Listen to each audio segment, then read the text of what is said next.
Bismillahirrahmanirrahim. Assalamualaikum warahmatullahi wabarakatuh. Alhamdulillahi ala ihsanih wa syukru lahu ala taufiqihi wa amtinanih wa asyhadu an la ilaha illallah wahdahu la syarika lahu ta'ziman li sya'nih wa asyhadu anna Muhammadan abduhu wa rasuluhu da'ila ridwanih. Allahumma salli alaihi wa ala alihi wa ashabihi wa ikhwani. Hadirin hadirat yang dirahmati oleh Allah Subhanahu wa taala.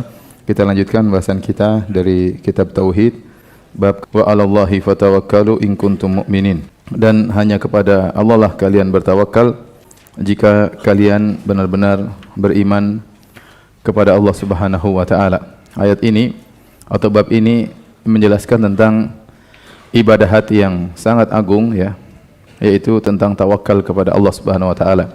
Pada bab sebelumnya al-muallif penulis Syekh Muhammad bin Abdul Wahhab telah menjelaskan tentang ibadah-ibadah hati yang lainnya seperti al-mahabbah, cinta kepada Allah Subhanahu wa taala, kemudian ar-raja, berharap kepada Allah, al-khauf, takut kepada Allah. Dan sekarang beliau membahas tentang tawakal atau bahasa Arabnya tawakkul. At-tawakkul 'ala Allah. Kalau kita terjemahkan jadi tawakal kepada Allah Subhanahu wa taala. Di mana Allah berfirman wa 'alallahi fatawakkalu, dan hanya kepada Allah lah kalian bertawakal in kuntum mu'minin, jika kalian benar-benar beriman. Hadirin dan hadirat yang dirahmati Allah Subhanahu wa taala. At-tawakkul atau tawakal 'ala Allah ini adalah ibadah yang sangat agung, ya. Di balik ibadah ini berkumpul sekian banyak ibadah, sekian banyak keimanan. Oleh karenanya orang-orang yang masuk surga tanpa azab dan tanpa hisab adalah orang-orang yang sempurna tawakalnya. Sebagaimana pernah lalu waktu Nabi berkata kepada para sahabat tentang umatnya, kata Nabi sallallahu alaihi wasallam, wa ma'ahum sab'una alfan yadkhuluna al-jannata bighairi adzabin wala hisab. Kata Nabi, di antara umatku ada 70.000 orang yang masuk surga tanpa azab dan tanpa hisab.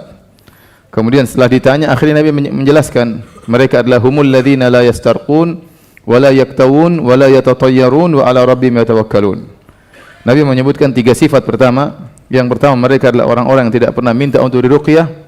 Yang kedua, mereka adalah orang yang tidak pernah minta untuk disembuhkan dengan besi yang dipanaskan. Ketiga, mereka tidak pernah bertatoyur, mengkaitkan nasib sial dengan apa yang dilihat, apa yang didengar, dengan angka tertentu, dengan hari tertentu. Kemudian Nabi tutup dengan sifat yang keempat, wa ala rabbihim yatawakkalun, dan mereka bertawakal kepada Rabb mereka. Kata para ulama, 3 sifat yang pertama itu disimpulkan dengan sifat yang terakhir, wa ala rabbihim yatawakkalun, yaitu karena tawakal mereka yang tinggi, mereka tidak minta untuk diruqyah. Karena tawakal mereka yang tinggi, mereka tidak minta untuk disembuhkan dengan kai besi yang dipanaskan. Karena tawakal mereka yang tinggi, mereka tidak percaya dengan keterkaitan nasib sial, dengan angka tertentu, hari tertentu, dengan hal-hal yang lain, ya. Maka inilah yang menyebabkan mereka masuk surga tanpa azab dan tanpa hisab, karena tawakal mereka yang tinggi. Karenanya para ulama mengatakan at-tawakkulu nisfuddin. Tawakal itu adalah setengah dari agama. Tawakal adalah setengah dari agama. Karena agama yang dibangun di atas tawakal dan ibadah. Seperti firman Allah Subhanahu wa taala, iyyaka na'bud wa iyyaka nasta'in. Ya Allah, hanya kepada Engkau-lah kami beribadah, itu ibadah. Wa iyyaka nasta'in, dan hanya kepada Engkau-lah kami mohon pertolongan. Iyyaka na'bud ibadah, iyyaka nasta'in tawakal. Ya. Maka agama dibangun di atas setengahnya tawakal, setengahnya ibadah. Iyyaka na'budu wa iyyaka nasta'in. Juga seperti firman Allah Subhanahu wa taala, alaihi tawakkaltu wa ilaihi unib. Hanya kepada Allah aku bertawakal dan hanya kepada Allah aku kembali. Demikian juga firman Allah Subhanahu wa taala, fa'buduhu wa tawakkal alaihi. Wa ma rabbuka bighafilin amma ta'malun. Kata Allah Subhanahu wa taala, beribadahlah kepada Allah dan bertawakallah kepadanya. Ya. Kemudian juga Allah berfirman, wa tawakkal 'alal 'azizir rahim alladzi yaraka hina takum wa taqallubaka fis sajidin innahu samii'ul alim. Bertawakallah kepada Allah yang Maha Perkasa, Ar-Rahim, yang Maha Penyayang, alladzi yaraka hina takum, yang melihat engkau tatkala kau sedang berdiri untuk salat, wa taqallubaka fis sajidin, yang dia melihat engkau tatkala engkau sujud, ya, innahu samii'ul alim. Jadi intinya tawakal adalah nisfuddin, setengah daripada agama. Maka orang yang paling tinggi imannya adalah orang yang paling menyempurnakan tawakalnya. Semakin tinggi tawakalnya, semakin dia mewujudkan tauhidnya dalam hatinya, dan dia akan masuk surga tanpa azab dan tanpa hisab. Apa sebenarnya hakikat tawakal? Tawakal terdiri atas dua, ya, yaitu tafwidul amr ila Allah, yaitu menyerahkan segala urusan kepada Allah. Dan ini adalah amalan hati. Ini adalah amalul qalb. Yang kedua, badzul asbab, yaitu kalau bahasa kita berusaha, atau namanya apa? Ikhtiar. Kalau bahasa kita ya, ikhtiar ya. Itu bahasa Arab yang salah ya. Ikhtiar itu memilih ya.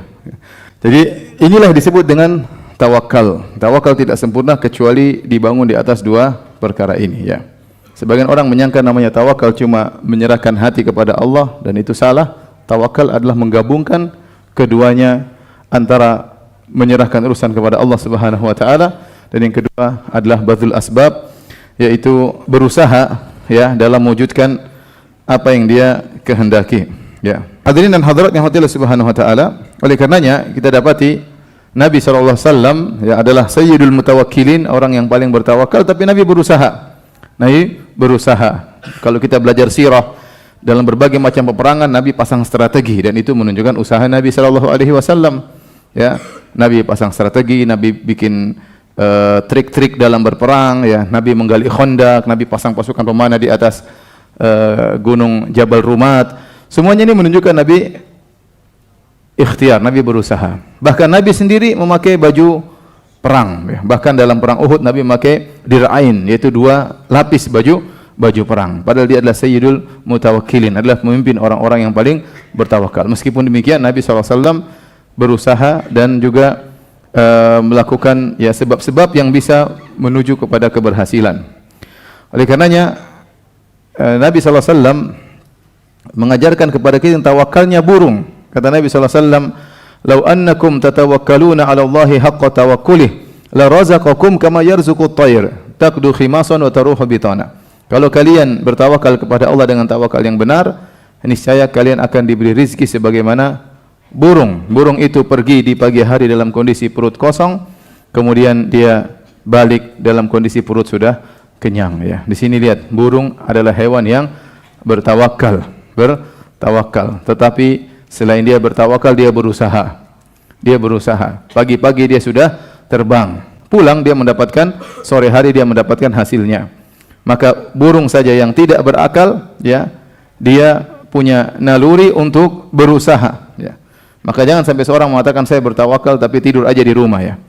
Ente lihat burung pagi-pagi sudah semangat ya berusaha ya, terbang dari satu ranting ke ranting yang lainnya, berkicau dengan kawan-kawannya ya, zikir pagi petang kemudian berangkat cari rezeki kepada Allah Subhanahu wa taala, pulang perut kenyang bawa makanan buat anak-anak. Ini satu orang bilang saya tawakal tapi enggak kerja, di rumah saja nongkrong ngobrol sama istri ya. Gimana rezeki mau datang ya? Maka tawakal yang burung saja ngerti bagaimana tawakal yang benar. Apalagi antum manusia yang diberi akal, diberi kecerdasan, bisa bekerja ini, bekerja anu, bisa berusaha ini, berusaha anu ya. Bagaimana tidak bertawakal seperti burung. Kemudian juga Nabi SAW waktu ada orang ingin masuk ke dalam masjid, kemudian dia biarkan ontanya terlepas, kata Nabi SAW, iqilha wa tawakkal, ikat ontamu dan bertawakal.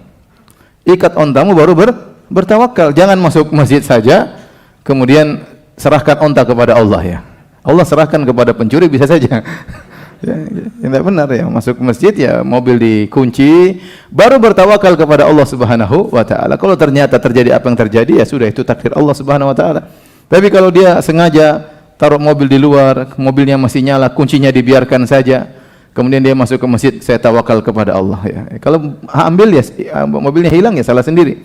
Tawakal yang keliru. Makanya dia mengatakan iqilha wa tawakkal. Ikat dan bertawakallah pada Allah Subhanahu wa taala. Bahkan Allah mengajarkan kepada Maryam, waktu Maryam bintu Imran, ibunya Nabi Isa alaihissalam, waktu melahirkan dalam kondisi kesakitan, maka dia pun fa'ajaaha ya, kemudian ila jiz'in nakhlati. Kemudian dia pun pergi menuju ke sebuah pohon korma dan dia kelaparan dan kehausan. Maka Allah menyuruh Maryam untuk berusaha. Kata Allah, wa huzzi ilaiki bi jid'in nakhlati tusaqitu alayki rutuban janiyya. Goyangkanlah akar dari pohon korma tersebut, niscaya buah-buah korma yang rotab tersebut akan jatuh untuk kau makan. Wa kuli washrabi wa qurri aina. Kemudian dia pun berusaha menggoyangkan akar pohon tersebut. Kita lihat kondisi Maryam. Maryam dalam kondisi mau melahirkan.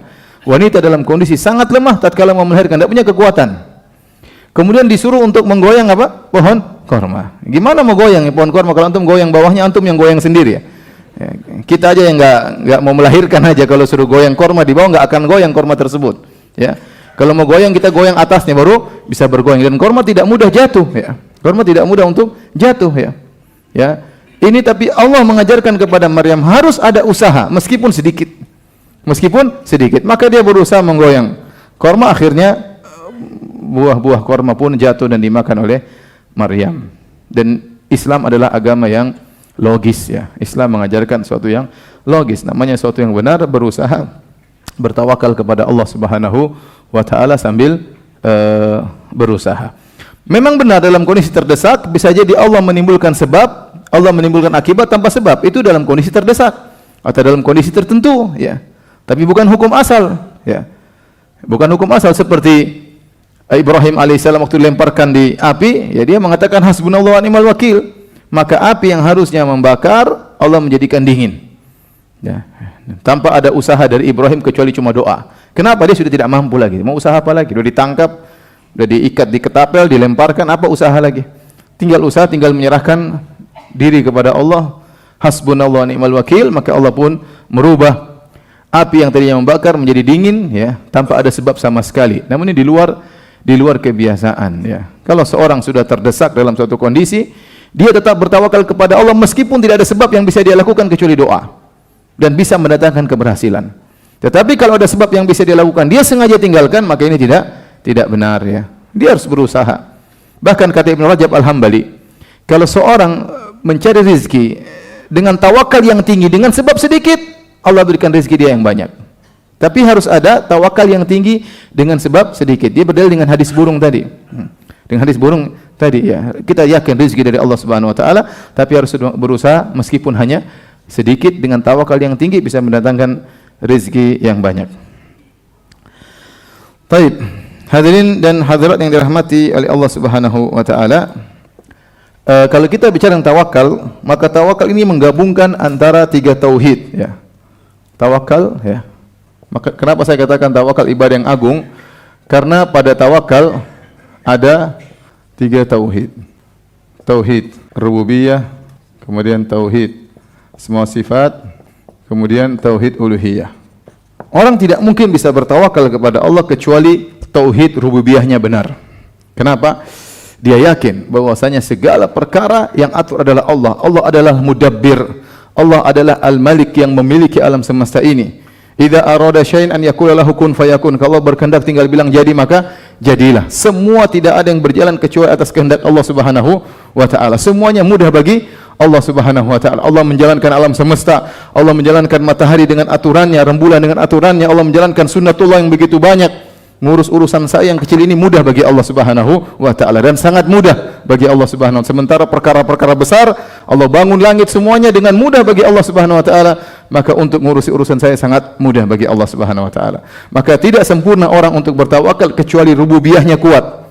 Kecuali rububiyahnya apa? Kuat. Bahwasanya segala perkara terjadi dengan kehendak siapa? Allah Subhanahu wa taala. Kalau berkehendak semuanya mudah, tidak ada yang susah di sisi Allah Subhanahu wa taala. Maka harus tauhid rububiyahnya kuat. Kemudian juga harus tauhid al-asma sifatnya kuat. Bahwasanya yakin Allah Subhanahu wa taala Maha mengetahui isi hatinya, Maha melihat dirinya apa yang sedang dia lakukan, Maha mendengar doanya tatkala dia berdoa kepada Allah Subhanahu wa taala. Sehingga dia husnudzon kepada Allah Subhanahu wa taala, ya. Kalau Allah berfirman tentang daun, kata Allah Subhanahu wa taala, "Wa ma tasqutu min waraqatin illa ya'lamuha." Tidak ada satu daun yang jatuh kecuali Allah tahu tentang daun tersebut. Padahal daun tidak dihisab, daun tidak dibangkitkan. Apalagi kita manusia yang mukallaf, hamba Allah, yang kita bersyahadah, yang kita salat, ya, yang kita berdoa kepada Allah, yang kita bermunajat kepada Allah. Allah tahu kondisi kita dan Allah tahu isi hati kita. Ya'lamu kha'inatal a'yun wa ma tukhfi sudur. Allah tahu tentang lirikan, pengkhianatan lirikan mata, dan Allah tahu isi hati manusia. Maka tatkala seorang ya tahu akan hal tersebut, maka dia husnudzon kepada Allah Subhanahu wa taala. Dia yakin bahwasanya Allah Subhanahu wa taala sedang melihat dia, sedang mengetahui urusannya, mendengar keluhannya, ya. Maka kalau tauhid asma sifatnya mantap, dia semakin mantap dalam tawakal. Kemudian tawakalnya dia kepada Allah, ini tauhid apa? Uluhiyah, ya. Dia ibadah hatinya hanya kepada Allah. Dia tidak bertawakal kepada makhluk. Dia tidak bertawakal dengan kecerdasannya, dia tidak bertawakal dengan kekuatan tubuhnya, dia tidak bertawakal dengan gelarnya, dia tidak bertawakal dengan bosnya, tapi dia bertawakal kepada Allah. Dia tahu bosnya, kecerdasannya, kelihayannya, pengalamannya, itu semua adalah sebab, tapi yang menentukan keberhasilan cuma siapa? Allah. Maka jika seorang menguatkan rububiyahnya, asma sifatnya dan uluhiyahnya, maka dia mencapai derajat tawakal yang sangat tinggi. Katanya Ibnu Qayyim rahimahullah ta'ala menyebutkan 3 golongan yang susah untuk bertawakal. Yang pertama misalnya Jahmiyah. Jahmiyah menolak sifat-sifat Allah Subhanahu wa ta'ala. Bagaimana orang yang menolak sifat-sifat Allah, Maha mendengar, Maha melihat, bisa bertawakal kepada Allah? Ya. Kalau mereka mau konsekuensi dengan keyakinan mereka, mereka tidak bisa bakalan bertawakal kepada Allah Subhanahu wa ta'ala. Demikian juga Qadariyah. Qadariyah meyakini bahwasanya sesuatu yang buruk terjadi di alam semesta di luar kehendak Allah. Ini namanya Qadariyah. Maka mereka disebut dengan majusi umat ini, karena mereka meyakini ada perkara-perkara di luar kehendak Allah. Nah, kalau repot, kalau ada perkara-perkara bisa terjadi di luar kehendak Allah, bagaimana kita mau bertawakal kepada Allah? Bisa jadi ada perkara di luar kehendak Allah, kita ingin Allah begini, ternyata Allah tidak mampu. Ada perkara terjadi di luar kehendak Allah Subhanahu wa ta'ala. Bagaimana orang bisa bertawakal sementara dia meyakini ada kejadian yang bisa muncul di luar kehendak Allah Subhanahu wa ta'ala, ya. Maka orang-orang Qadariyah pun tidak bisa bertawakal dengan baik. Demikian juga, ya, seperti apa kisah seorang Arab Badui datang kepada Abu Ja'far Al-Hamadani. Dia berkata, "Ya Abu Ja'far Al-Hamadani, ontaku hilang. Berdoalah kepada Allah agar ontaku kembali." Maka Abu Ja'far Al-Hamadani Mu'tazilah, dia Qadariyah, dan dia meyakini keburukan termasuk hilangnya onta bukan kehendak Allah. Faham? Orang Qadariyah itu meyakini keburukan bukan kehendak apa? Allah. Hilangnya onta buruk atau bukan? Buruk. Maka dia meyakini hilangnya onta itu bukan kehendak Allah. Orang Arab Badui berkata, "Wahai Abu Ja'far Al-Hamadani, ulama Mu'tazilah, berdoalah kepada Allah ontaku hilang agar Allah kembalikan ontaku." Maka Abu Ja'far Al-Hamadani berdoa, "Ya Allah, sungguhnya si fulan ini Kau tidak berkehendak ontanya hilang, tapi ontanya hilang. Maka kembalikanlah ontanya." Kata orang Badui Arab Badui tadi, "Percuma doamu. Sebagaimana Allah menghendaki ontaku kembali, ternyata tidak kembali." Ya repot. Semuanya, kalau kita ahlu sunnah, kita beriman bil qadar khairi wa syarrihi. Semua terjadi atas kehendak Allah, yang baik maupun yang buruk. Yang baik, yang buruk terjadi pun ada hikmah di balik tersebut. Yang ketiga, kelompok yang susah beriman atau susah bertawakal adalah falasifah, seperti Ibnu Sina dan teman-temannya. Ibnu Sina, ini masuk dalam tesis saya waktu itu S2. Dia meyakini bahwasanya Allah itu hanya mengetahui secara global, tidak tahu secara detail, ya. Allah mengetahui hanya secara global. Dia kenapa meyakini demikian? Logika dia, kata dia, manusia ini melakukan banyak kejahatan, ada manusia keburukan yang tidak layak, ya. Dan ilmu Allah tidak boleh mengetahui barang-barang yang buruk. Seorang lelaki masuk WC, buang air, ini tidak pantas untuk masuk dalam ilmu Allah Subhanahu wa ta'ala. Ini logika dia, ya. Kalau orang pertama dengar, "Wih, betul juga, ya. Masa Allah tahu kita buang air?" Sehingga dengan logika dia mengatakan Allah hanya mengetahui secara global. Allah hanya mengetahui secara apa?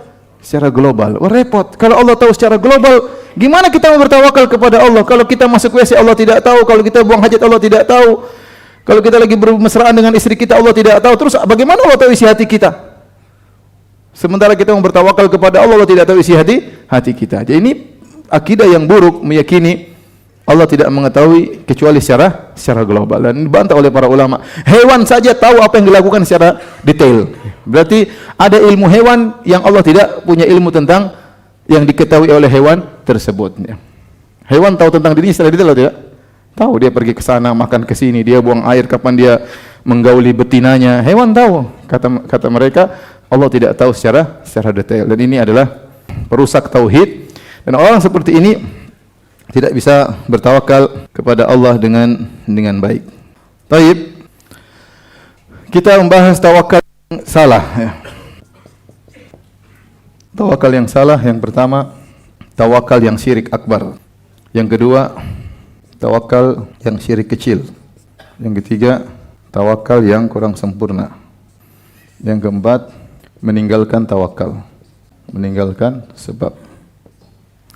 Baik, ini 4 model ya tawakal yang keliru. Pertama, tawakal yang syirik akbar, yaitu bertawakal kepada mayat secara mutlak. Tidak boleh kita bertawakal kepada mayat secara mutlak. Mau mayat nabi, mau mayat orang soleh, mau mayat sunan, ya, apalagi mayat hewan, ya, tidak boleh. Mayat tidak bisa apa-apa, sudah selesai. Mereka mayat tersebut tidak bisa mandi, kita yang mandikan. Mayat tersebut tidak bisa solat, kita yang solatkan. Kalau dia masih bisa solat sendiri, ngapain kita solatin dia? Ya, sudah solat sendiri. Dia tidak bisa berdoa lagi, maka kita yang mendoakan. Kalau dia masih bisa berdoa, ngapain kita doain apa? Doain, dia sudah doa sendiri. Dia tidak bisa mandi, kita yang mandikan. Dia tidak bisa pakai baju, kita yang kafankan. Dia tidak bisa pulang ke kuburannya kecuali kita yang angkat menuju kuburannya. Maka dia tidak bisa apa-apa berkaitan dengan dunia ini. Maka tidak boleh kita meminta kepada mayat, bertawakal kepada mayat. Tawakal seorang kepada mayat yang sudah mati, syirik akbar. Syirik akbar. Kemudian bertawakal kepada sesuatu yang gaib. Orangnya enggak ada depan mata, ya. Kita bertawakal kepada orang, tidak bisa kita hubungi dia, sementara dia tempat yang jauh, ini juga tidak benar. Dia gaib, tidak bisa apa-apa. Gimana kita bertawakal kepada yang gaib, ya? Kita bertawakal hanya kepada yang hadir, yang mampu dia lakukan.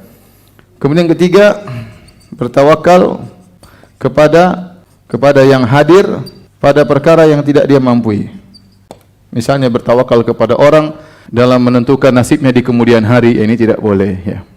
Bertawakal kepada orang berkaitan dengan panjang umurnya, ini enggak boleh, ya. Yang menentukan ajal, yang menentukan rezeki hanyalah Allah Subhanahu wa taala, ya. Baik, adapun tawakal yang syirik kecil, yaitu menyandarkan hati kepada sebab, ya. Kata Ibn Hajar rahimahullah tentang tawakal, dia mengatakan qat'u nazar ila al-asbab ba'da bazlil asbab. Tawakal, kata beliau, adalah memutuskan iltifat, perhatian kepada sebab setelah dia berusaha melakukan sebab. Contoh, seorang pergi ke dokter, jadi berusaha, namanya mau berobat ke dokter yang ahli dalam masalah pengobatan. Setelah dia datang ke dokter, dia berobat, tawakalnya kepada siapa? Allah, bukan kepada dokter tersebut. Nah, kalau dia bertawakal kepada dokter tersebut, dia merasa keberhasilan pada dokter yang menentukan dokter, maka dia syirik kecil. Kenapa kita katakan syirik kecil? Karena dokter menyembuhkan itu sebab yang benar. Tetapi hati tidak boleh bersandar kepada sebab tersebut. Beda dengan syirik akbar. Kalau syirik akbar, dia bertawakal kepada yang bukan sebab. Mayat itu bukan sebab. Kemudian orang gaib juga bukan sebab. Tetapi ini dia sudah melakukan sebab, tetapi hatinya bersandar kepada sebab tersebut. Itulah syirik asghar, dan betapa banyak kita terjerumus atau orang-orang terjerumus dalam hal ini. Dia kerja, kemudian dia tawakal rezekinya kepada bosnya. Memang benar yang rezekinya dia hanya dapat gaji kalau bosnya tanda tangan, benar. Tetapi hatinya tidak boleh kepada bosnya. Hatinya harus kepada siapa? Allah Subhanahu wa taala, ya. Betapa banyak seorang dia mampu untuk berusaha, dia bertawakal kepada dirinya, kepada kecerdasannya, dia lupa kepada Allah Subhanahu wa taala. Maka dia terjerumus dalam syirik asghar. Maka tawakal yang sempurna, dia melakukan sebab dan dia bersandar kepada siapa? Allah Subhanahu wa taala. Tawakal yang kurang sempurna hanya tawakal kepada perkara dunia. Kita ini sering bertawakal kalau perkara dunia saja.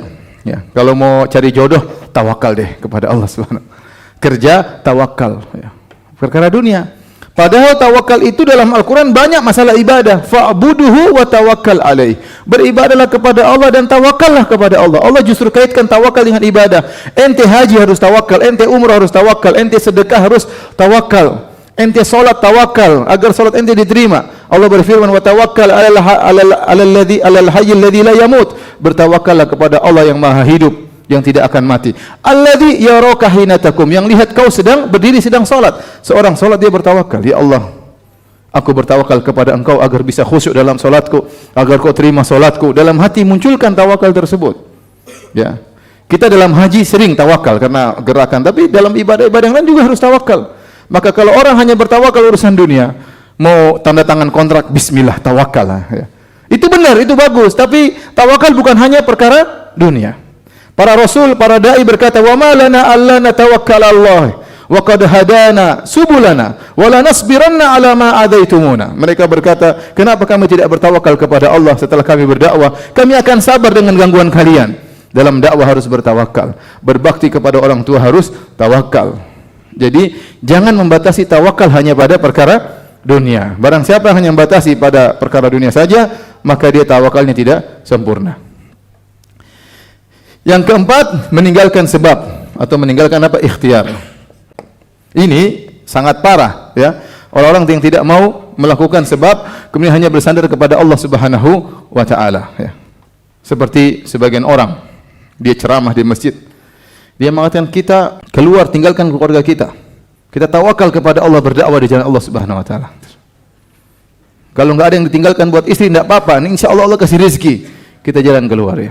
Sampai ada yang bikin cerita, dia pergi keluar kota, istrinya enggak ditinggalin apa-apa. Kemudian disuruh masak air isi batu, nanti tahu-tahu jadi nasi, ya. Jadi orang-orang Masya Allah, Subhanallah, cerita begitu buang 1000 dalil, semua buang gara-gara cerita omong kosong demikian, ya. Seperti itu. Dan saya menghadapi banyak kasus. Orang datang kemudian pergi, tinggal, dia pergi berdakwah, HP saja dia matikan, dia tidak mau istrinya telepon, dia bertawakal. Subhanallah. Akhirnya istrinya susah, istrinya minta tolong sama tetangga-tetangganya kita-kita ini, ya. Akhirnya kemana pergi tanpa mahram, istrinya ke sana ke sini. Suaminya pergi berdakwah tanpa memperhitungkan kondisi yang ada. Ini tidak benar. Ini namanya berusaha bertawakal tanpa usaha. Seorang yang tawakal yang benar yaitu menyerahkan urusan kepada Allah sambil berusaha, bukan hanya nekat tanpa berusaha sama sekali. Al-Imam Ibnu Rajab atau Ibnu Qayyim rahimahullah menyebutkan kisah tentang seorang yang dia ingin menerapkan tawakal. Maka dia pergi menempuh padang pasir, kemudian dia hanya membawa sebuah benang dan alat jahit. Maka ditanya, "Kenapa kau tidak bawa bekal?" Kata dia, "Saya bertawakal kepada Allah Subhanahu wa taala." Terus itu benang buat apa? Ini kalau kebetulan baju saya jahit, ya saya kalau robek saya jahit. Kalau kau tawakal yang benar, itu benang buang aja sekalian. Kalau robek nanti terjahit sendiri tanpa kau harus benang. Iya. Dulu Allah mencela orang-orang yang ingin berhaji dengan tawakal yang salah. Mereka pergi berhaji tanpa bawa bekal, ya. Maka Allah tegur, Allah turunkan firman-Nya, "Wa tazawwadu", berbekalah kalian kalau mau haji. Makanya haji tidak wajib bagi setiap orang, yang punya kemampuan baru haji. Kalau enggak mampu jangan dekat haji. Ya saya enggak punya modal, saya mau jalan, bismillah, tawakal kepada Allah. Allah tegur, "Wa tazawwadu", berbekalah kalian. Fa inna khairaz zadi taqwa, dan jangan lupa bertakwa kepada Allah Subhanahu wa taala. Sehingga dikatakan kepada salah seorang sahabat, sungguhnya ahlul Yaman, sebagian orang Yaman, mereka pergi haji tanpa bekal. Maka dikatakan kepada mereka, mereka bukan mutawakkilun tapi mereka mutawakilun. Mereka hanya merepotkan orang lain. Benar, kalau sampai sana nanti minta-minta sama orang, orang kasihan sama dia, akhirnya dibantu. Ini tawakal yang salah. Benar dia dapat makanan, tapi dengan cara yang tidak baik, cara yang membuat dia terhina di hadapan orang. Itu tawakal yang salah. Ada seorang syekh cerita tentang seorang yang dia di suatu tempat, ya, ada orang datang kemudian bagi-bagikan makanan setiap waktu tertentu. Kemudian dia ingin bertawakal kepada Allah. Dia bilang, kalau dipanggil namaku saya tidak mau datang. Kalau dipanggil si fulan, ini ada pembagian. Kalau saya datang berarti saya tidak bertawakal. Terus gimana caranya? Saya akan diam di kamar. Kalau memang itu rezeki akan datang kepada aku meskipun aku tidak harus datang ke tempat dia. Akhirnya datanglah tukang bagi-bagi makanan, dipanggil si fulan, datang, ya kasih, si fulan, kasih, si fulan. Pas nama dia si fulan, dia diam aja di kamar, tidak mau datang. Kalau dia datang berarti tidak tawakal, pasrah di kamar. Akhirnya dia nggak datang, nantilah. Keesokan harinya lagi, si fulan, saya tidak mau datang. Kalau itu rezekiku dia pasti datang sendiri. Akhirnya benar, orangnya nyari, di mana rumahnya? Oh benar. Orang-orang tukang bagi itu kemudian datang ke rumahnya. Benar. Kalau rezeki datang mereka akan ngantar kepada saya. Diketuk, "Fulan, assalamualaikum." Kalau saya jawab berarti saya tidak tawakal. Saya tidak mau jawab, dia saya tidak mau jawab. Assalamualaikum. Saya tidak mau jawab. Yakin rezeki akan datang. Akhirnya orang tersebut mengatakan, mungkin nggak ada orangnya. Ya udah kita kasih orang lain. Waduh, gawat. Akhirnya dia ada orang ya. Itu usaha, itu ikhtiar itu. Jadi akhi, namanya seorang itu bertawakal yang benar, berdoa kepada Allah, berusaha, jangan cuma diam di rumah kemudian tidak berusaha sama sekali, itu tawakal yang buruk. Taib. Jadi tawakal yang benar adalah tawakal yang menggabungkan antara menyandarkan hati kepada Allah Subhanahu wa taala. Saya ingat inilah ibadah yang sangat agung ya. Ibadah yang sering kita tinggalkan. Betapa sering kita hanya bertawakal, bersandar kepada sebab yang ada di hadapan kita. Kita lupa bahwasanya semua yang mengatur sebab hanyalah siapa? Allah Subhanahu wa taala. Yang menciptakan sebab adalah Allah, yang menentukan akibat adalah Allah Subhanahu wa taala. Selama kita masih bisa berusaha, maka kita berusaha. Kecuali dalam kondisi usaha sudah tidak mungkin, maka jangan pula kita putus asa. Bisa jadi Allah memunculkan akibat tanpa sebab. Ya. Bisa jadi Allah memunculkan akibat tanpa sebab. Contoh Maryam, waktu dia di mihrabnya, di semacam kuil tempat dia beribadah, tiba-tiba Allah kirimkan makanan kepada dia. Makanya Zakaria yang selalu mengayomi Maryam bertanya, "Ya Maryamu, anna laki hadha?" Dari mana dapat makanan ini? Ya, Maryam di rumah, tidak mungkin dia bekerja, dia perempuan. Maka dia di kuilnya, tahu-tahu Allah kirim rezeki. Ini contoh ada akibat tanpa apa? Tanpa sebab. Ya. Contoh seperti Zakaria, waktu dia melihat bisa timbul akibat tanpa sebab, kata Allah, "Hunalika da'a Zakaria rabbah." Waktu Zakaria lihat ternyata Maryam bisa datang makanan tanpa dia bekerja karena dia seorang perempuan, maka Zakaria tahu dia sudah tua, istrinya mandul, siapa tahu bisa punya anak. Maka dia pun berdoa kepada Allah Subhanahu wa taala. Hunalika da'a Zakaria rabbah. Qala rabbi hab li min ladunka dzurriyyatan thayyibah. Ya Allah, anugerahkan kepadaku keturunan yang baik. Dalam ayat yang lain dia berkata, ya, qala rabbi inni wahanal azmu minni wasya'ala ra'su syaiba wa lam akum bidu'aika rabbi syaqiyya wa inni khiftul mawaliya min wara'i wa kanat imraati akhira fa hab li min ladunka waliyya. Dia sebutkan seluruh sebab sudah tidak ada. Saya sudah tua, tulang sudah lemah, rambut semua sudah putih, istriku mandul, tapi aku tidak putus asa dengan doamu ya Allah. Allah kasih akibat atau tidak? Allah kasih akibat. Makanya Allah mengatakan, "Ya Zakaria, inna nubasyiruka bi ghulamin ismuhu Yahya." Wahai Zakaria, kau akan punya anak namanya Yahya. Waktu dibilang mau punya anak, Zakaria kaget. Kok bisa ya Allah? Anna yakuna li ghulamun. Bagaimana bisa? Saya sudah tua, istriku. Dia sendiri kaget. Zakaria sendiri apa? Loh, tadi ente yang minta, sekarang ente yang kaget. Akhirnya dia minta, kasih saya tanda sesuatu yang ajaib sebelum keajaiban yang besar. Maka Allah mengatakan, "Allah tukalliman nasa salasata ayamin illa ramza." Buktinya, sebelum datang keajaiban yang besar, ada keajaiban kecil. Kau tidak bisa ngomong sama orang. Tiba-tiba lidahnya kaku, enggak bisa ngomong. Hanya bisa kasih isyarat. Tetapi dia bisa berzikir kepada Allah. Anehnya dia kalau berzikir bisa, zikir pagi petang bisa, baca Taurat bisa, tapi kalau bicara sama orang, enggak bisa. Ini muqaddimah untuk menenangkan hati Zakaria, bahwasanya keajaiban itu bisa. Ini keajaiban kecil saya kasih sama engkau, wahai Zakaria, agar kau tahu. Maksud saya, terkadang seluruh sebab tertutup, maka ente jangan putus asa. Allah bisa menciptakan akibat tanpa sebab. Saya pernah ketemu dengan seorang di daerah Brebes atau Pekalongan, daerah sana lah. Waktu ikut pengajian orang tersebut, saya ngomong tentang tawakal. Maka dia bilang, "Benar Ustaz, saya divonis oleh dokter akan meninggal beberapa bulan lagi. Dan saya sudah menjalani operasi berulang-ulang, tumor atau kanker ya. Sampai duit saya habis. Waktu duit saya sudah habis dan saya divonis akan mati, saya ketemu dengan seorang wanita ya. Saya tahu wanita tersebut, saya tahu namanya. Wanita tersebut nasihati dia, sudahlah kerabatnya, kamu puasa aja, kemudian ada uang sedikit sedekah. Akhirnya saya lakukan itu, saya sholat malam, saya puasa, saya sedekah, saya sembuh alhamdulillah. Dan dia buka perutnya di hadapan saya, bekas operasi yang berulang-ulang. Ini contoh, akibat bisa muncul tanpa ada sebab. Tetapi seorang berusaha dulu. Ya, seorang berusaha dulu. Ya. Dan sering keberhasilan itu muncul setelah kita tawakalnya sempurna. Dan tawakal itu sempurna kapan? Setelah kita terjebak dalam kondisi semua yang kita harapkan tidak bisa memberikan kita apa-apa.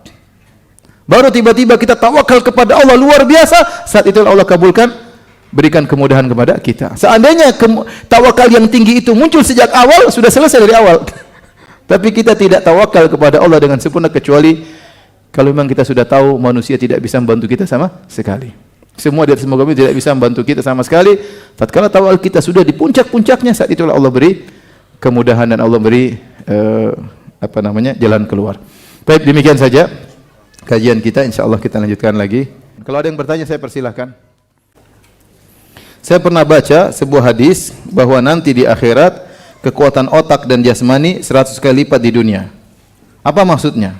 Saya enggak pernah ketemu hadis ini ya. Jadi yang saya tahu dalam hadis yaitu yu'tar rajul fil jannah quwwat mi'ah, ya, bahwasanya seorang lelaki di surga kelak, ya, dia diberi kekuatan 100 kali lipat lelaki terkuat di dunia dalam urusan jima, ya. Bukan, jadi kalau lelaki di dunia ada lelaki yang terkuat, maka 100 kali lipatnya akan diberikan kepada seorang penghuni surga. Bukan kaitannya dengan kekuatan 100 kali otak, dan cuma sekedar yang saya tahu cuma hadis tentang itu aja.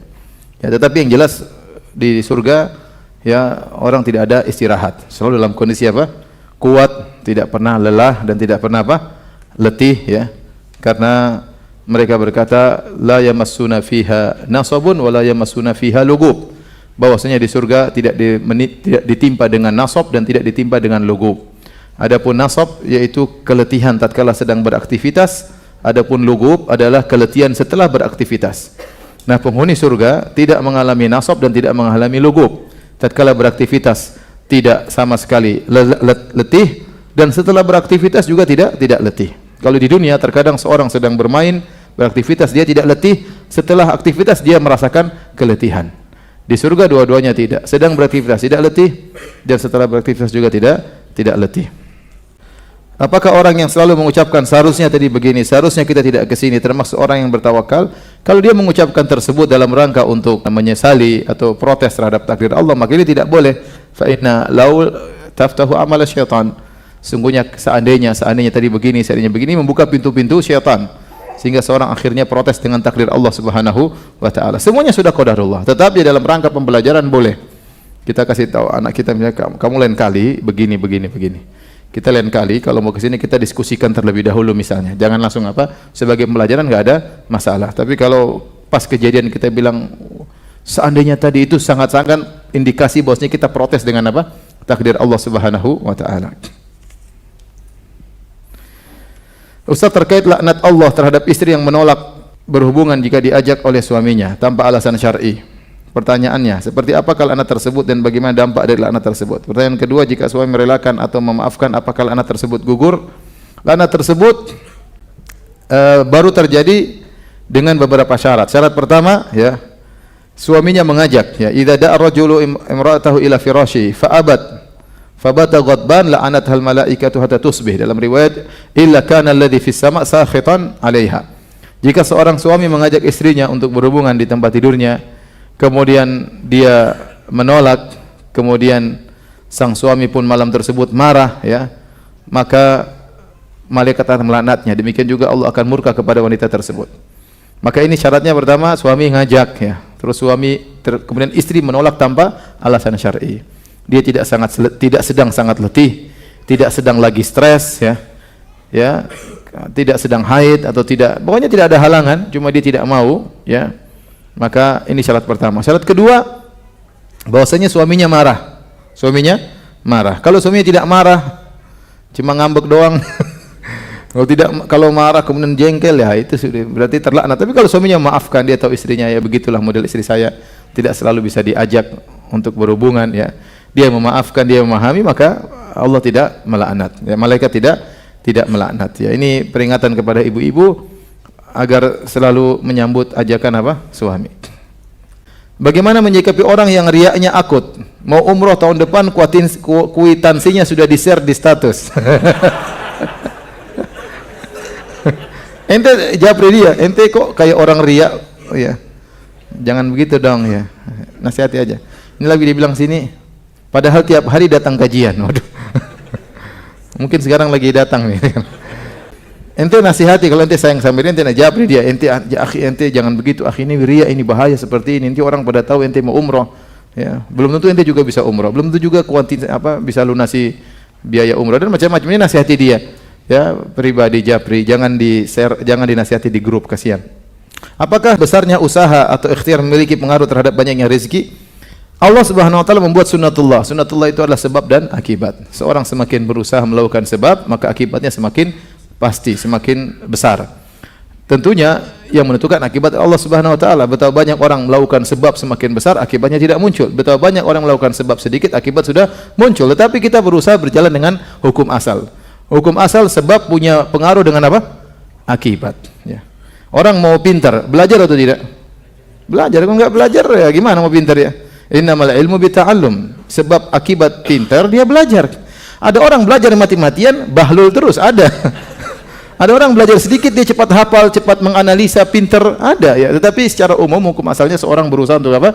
Belajar. Rezeki pun demikian. Kita orang yang berhasil kebanyakan mereka bekerja dengan berusaha, ya, dengan tanpa putus asa, tanpa menyerah, berusaha sampai mereka mencapai titik keberhasilan. Tapi ada orang yang enggak kerja apa-apa, tahu-tahu kaya. Bapaknya sudah kaya, terus dia tinggal dapat warisan, tahu-tahu kaya. Ada juga begitu. Tapi kita bilang ya, meskipun ya, tidak pasti bahwasanya sebab yang besar mengakibatkan akibat yang besar, itu tidak pasti. Yang menentukan hanya siapa? Allah. Tapi hukum sunnatullah ada berlaku. Anda ingin akibat, tempuh apa? Sebab, ya. Kata Imam Syafi'i, "Man talabal ula sahiral layali." Barang siapa yang ingin mencapai kedudukan yang tinggi, maka begadang menuntut ilmu, ya. Ya, bukan begadang nonton bola, ya. Baik, demikian saja kajian kita. Subhanakallah bihamdik, asyhadu an la ilaha illa anta, astaghfiruka wa atubu ilaik. Assalamualaikum warahmatullahi wabarakatuh.